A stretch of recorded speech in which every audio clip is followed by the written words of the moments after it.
من الشيطان الرجيم بسم الله الرحمن الرحيم باب قال النبي صلى الله عليه وسلم من ترك كلا أو ضياعا فإليه রসুল সাল্লাল্লাহু আলাইহি ওয়াসাল্লামের বাণী কেউ ঋণ অথবা সন্ততি রেখে গেলে সেগুলোর দায়িত্ব আমার।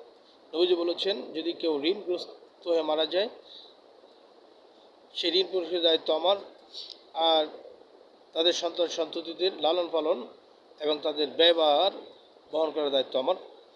উক্ত আব্দুল্লাহ ইমাম বুখারী রাহমাতুল্লাহ আলাইহি এদিকে ইঙ্গিত করেছেন যে কোনো ব্যক্তি যদি সন্ততি রেখে মারা যায় এবং তাদের জন্য কোনো সম্পদ রেখে না যায় তাহলে তাদের ভরণ পোষণ বাইতুল মাল তথা রাষ্ট্রীয় কোষাগার থেকে বহন করা আবশ্যক। বুখারী শরীফ দ্বিতীয় খণ্ড হাদিস নম্বর 5162।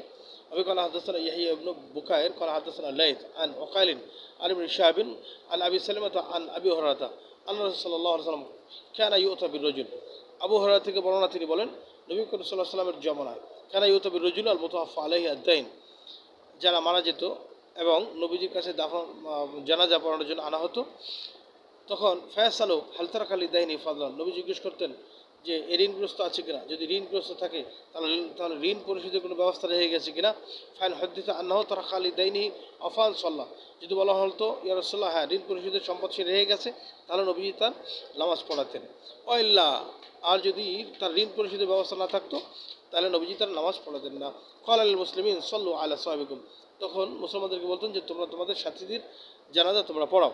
ফালাম্মা ফাত্তাল্লাহু আলাইহি আল ফুতু, এরপর যখন আল্লাহ রসুলকে আল্লাহ দৌলত দিয়ে বিজয় দান করে তাকে সম্পদশালী করে দিলেন, ক্বালা আনা আউলা বিল মুমিনিনা মিন আনফুসিহিম, তখন নবীজি বলেন আমি তোমাদের জানের চাইতে আমি তোমাদের প্রিয়।